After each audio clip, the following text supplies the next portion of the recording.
Hello everyone, welcome to Roopahala podcast series.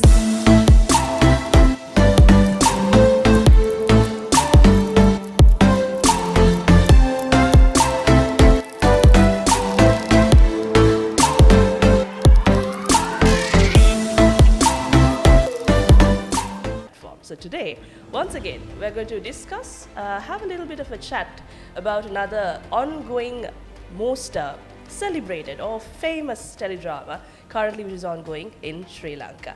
Roopahala අපි හැමදාම අපේ ලංකාවේ entertainment industry එක ගැන බොහොම විවෘතව කතා කරනවා. ලෝකේ ඕනම තැනක ඉඳගෙන ඔබට හැකියාව තියෙනවා. අපේ රටේ ආටිස්ලා අපේ රටේ නිර්මාණ ශිල්පීන් කරන්නේ මොනවද? මේ දවස්වල සිද්ධ වෙන්නේ මොනවද? ඔවුන්ගේ අලුත් නිර්මාණ මොනවද? නිර්මාණ ගැන ඔවුන්ට හිතෙන්නේ මොනවද කියන කාරණාව ගැන කතා බහ කරන තැනක්. ඒවා දකින්න ලෝකෙ කොහේ හිටියත් ඔබට හැකියාව ලැබෙන තැනක්. අද රූපහල කතා කරන්න බලාපොරොත්තු වෙන්නේ මේ දවස්වල බොහොම ජනප්‍රිය. දැන් කොටස් 55කට 60කට ආසන්න ප්‍රමාණයක් මේ වෙනකොටත් ඔබ නරඹලා තියෙන ආදරය කරන ඒකත් මේ ලංකාවටත් වඩා ලංකාවෙන් පිට ඉඳන් මේ කතාව නරඹන බොහෝ දෙනාගේ ආකර්ෂණය දිනාගෙන තියෙන ටෙලි නාට්‍යයක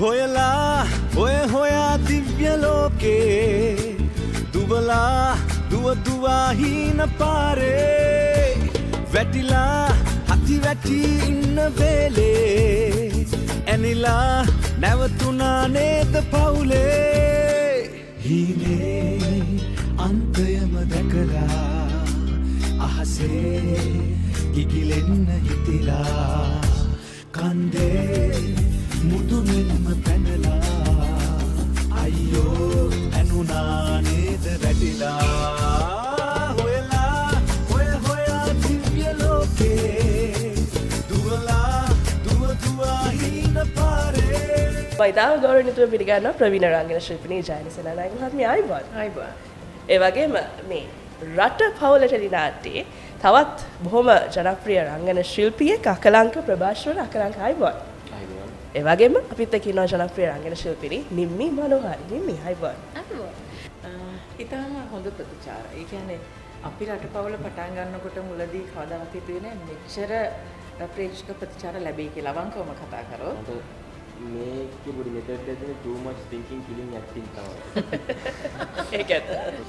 එතකොට මට ඇඩ් කරන්න හම්බුනේ ගොඩක්ම ආයේෂ අක්කයි දමිතයත් එක්ක. ඉතින් ඒක වෙනම එකක්. ඉතින් ආයේෂ අක්කා ගැන කතා කරනවා නම් ආයේෂ අක්කා එක්ක මට හරිම ලේසි වුණා වැඩේ කරන්න. මොකද ආයේෂ අක්කා එක්ස්පීරියන්ස් තියෙන සහ ඒ විෂයේ මහරු කියන්නේ ඉස්සර ටෙලි ඩ්‍රාමා තමයි හොඳ. දැන් ඒවා එච්චර තාම ඒ ඔය ටේප් එක හැමදාම අපිට අහන්න ලැබෙන ටේප් එකක් නේ. ඒක මේ වගේ කතා එන්න පටන් ගත්තාන් පස්සේ දැන් ඒක වෙනස් වුණාද? අපි සමාජයේ එහෙම අර හැම වෙලේම මේ මොකක්ද පසුගාමීකමක් තියෙනවා මේ හොඳ නිර්මාණ බිහි වෙනවා කියන එක පිළිගන්න. තියෙනවා. එහෙම කියලා කන්නඩ දෙකක් දාගෙන ඉන්න මිනිස්සු කෝපි කෝප්පයක් කරගෙන ජනෙලෙන් යාට බලලා මෙයා හරි කියවන මිනිස්සේ. දැන් හරිනේ. අර එහෙම සිම්බලයිස් තියෙනවනේ සිම්බල් තියෙන හැම දෙයකම. අපේ වැඩසටහන වෙනුවෙන් අපිට ත්‍යාග ලබා දී අපේ මේ ආව ආරාධිතයින් වෙනුවෙන්ම ලබා දෙන්නට Naturals Unisex Salon වෙතින් වවුචර් පතක් තියෙනවා. අපි ඒ ත්‍යාගය ලබා දෙන්න තමයි දැන් සූදානම්.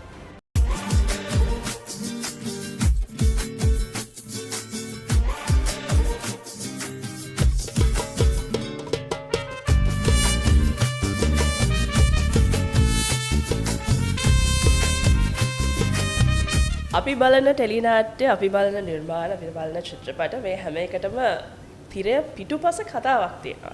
ඒ තියෙන කතාව ඇතුලේ බොහොම රසමුසු තැන් වගේම හරබර තැනුත් තියෙනවා. ඒ ඔක්කොම තමයි අපි ඔබට රූපහල අපේ සංවාද ඇතුලේ, අපේ ඩිස්කෂන්ස් ඇතුලේ අරගෙන එන්නේ. ඒ දේවල් ඇතුලේ පුංචි තැන් තියෙනවා අල්ලගන්න. ලංකාවේ නිර්මාණ ගැන, ලංකාවේ ටෙලි නාට්‍ය සිනමා ක්ෂේත්‍රය ගැන. අන්න ඒවත් එක්ක ඔබව දැනුම්වත්ව තියාගන්න ප්‍රේක්ෂකයෙක් විදිහට තමයි රූපහල අපිට වටින්නේ. අහසේ ඉගිලෙන්න හිතිලා කන්දේ මුදුමෙන්ම පැනලා